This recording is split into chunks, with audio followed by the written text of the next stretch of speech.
Hello guys, स्वागत है आप सभी का हमारे चैनल मीडिया मैजिक बॉक्स पर। दोस्तों, ये रिश्ता क्या कहलाता है टीवी सीरियल में के एपिसोड की शुरुआत गोयनका हाउस के सीन से होती है, जहां रूही और सुरेखा शतरंज का खेल खेल रहे हैं। सुरेखा चिंतित है जबकि रूही थोड़ी परेशान दिख रही है। रूही जीतने वाली चालें चल रही हैं जबकि सुरेखा विचलित है। सुरेखा रूही को बताती है कि अभिरा वापस पोद्दार हाउस आ गई है। रूही इस पर कोई प्रतिक्रिया नहीं देती और सुरेखा को चेकमेट कर देती है। सुरेखा पूछती है कि वह कैसे इतनी प्रभावित नहीं हो सकती।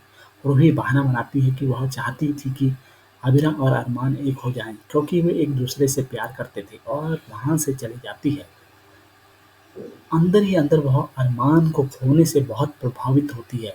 उसे उन सभी पलों की यादें आती हैं जब अरमान ने उसे ठुकराया था और उसे पैनिक अटैक आने लगते हैं।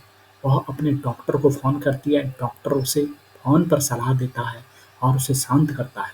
दूसरी तरफ हम देखेंगे कि पुतार हाउस में अभिरा गार्डन में योग कर रही है और देखते हैं कि कावेरी दादी सा भी वही कर रही है।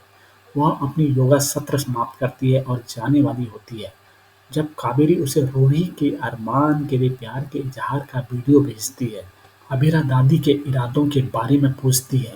कावेरी उसे चेतावनी देती है कि वह अरमान से दूर रहे क्योंकि उसका पहला प्यार रूही है और उस पर भरोसा नहीं किया जा सकता। अबीरा अपने आंसुओं को छिपाने की कोशिश करते हुए चली जाती है और कहती है कि वह यहाँ मम्मी और पापा के बीच सुलह कराने आई है और उसके बाद चली जाएगी। दूसरी तरफ पद्दार हाउस के रसोई में विद्या स्वादिष्ट नाश्ता बना रही है और अरमान उसके साथ शामिल हो जाता है और उसकी मेहनत की सराहना करता है। पूछने पर वह इनकार करती है कि वह यह पापा के लिए कर रही है। पद्दार हाउस के बाहरी हिस्से में अभीरा वकील की ड्रेस में तैयार होती है और माधव अपनी वर्दी में तैयार होता है। दोनों काम पर जाने के लिए तैयार होते हैं। माधव उसे पहले दिन के काम के लिए शुभकामनाएं देता है। वह उससे आशीर्वाद मांगती है और मन ही मन मम्मा से आशीर्वाद मांगती है। माधव चाहता है कि वह खाली पेट न जाए और उसका तैयार किया हुआ नाश्ता करे। अभिरा जलते हुए टोस्ट को देखती है और उसे अनअपेक्षित पाती है। तभी विद्या स्वादिष्ट पराठों की प्लेट लेकर आती है। माधव उन्हें देखकर भूखा महसूस करता है। अरमान जो माँ के साथ आया है, अभिरा और पापा को मम्मा द्वारा तैयार नाश्ता खाने के लिए प्रोत्साहित करता है।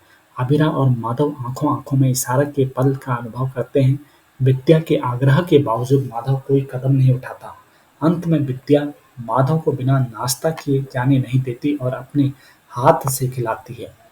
दूसरी तरफ कावेरी बालकोनी से देखती है और विद्या की नरमी से नाखुश होती है। माधव को फ़ोन कॉल आता है और अभीरा नहीं चाहती कि वह विचलित हो। वह कॉलर को बताती है कि वह बाद में कॉल करें क्योंकि पापा नाश्ता कर रहे हैं। अरमान और विद्या इसकी सराहना करते हैं और वह माधव को खाना खिलाती है। कावेरी यह देखकर मुस्कुराती है। अरमान अभीरा को पहले काम के दिन के लिए दही शक्कर देता है। वह विद्या का आशीर्वाद लेती है और चली जाती है। दूसरी तरफ गोयनका हाउस में सुशांत गिरवी के कागजात और कुछ मजबूत आदमियों के साथ आता है। वह मनीष पर चिल्लाता है कि उसने उधार ली गई रकम का भुगतान नहीं किया और आदेश देता है कि वे गोयनका मैंशन खाली कर दें। मनीष इसे सुरेखा और स्वर्णा से छिपाने की कोशिश करता है, लेकिन सुशांत का कोई ऐसा इरादा नहीं होता और वह उन्हें बताता है कि उन्हें परिसर खाली करना होगा क्योंकि उसने रूही की शादी के लिए उधार ली गई रकम का भुगतान नहीं किया। स्वर्णा और सुरेखा हैरान होकर विरोध करती हैं, लेकिन सुशांत किसी भी रियायत देने के मूड में नहीं होता। गुंडे चीजों को बाहर फेंकना शुरू कर देते हैं। अक्षरा की फ्रेम की हुई तस्वीर टूट जाती है और मनीष भावुक हो जाता है। तभी रूही आती है और सुशांत को रोकने का आदेश देती है। तो दोस्तों, बहुत ही टीवी सीरियल ये रिश्ता क्या कहलाता है कि अपकमिंग एपिसोड की कहानी। तो दोस्तों, यह कहानी आपको कैसी लगी हमें लाइक और कमेंट कीजिए और हमारे चैनल को सब्सक्राइब कीजिए। मिलते हैं एक धमाकेदार वीडियो के साथ। तब तक के लिए नमस्कार, धन्यवाद।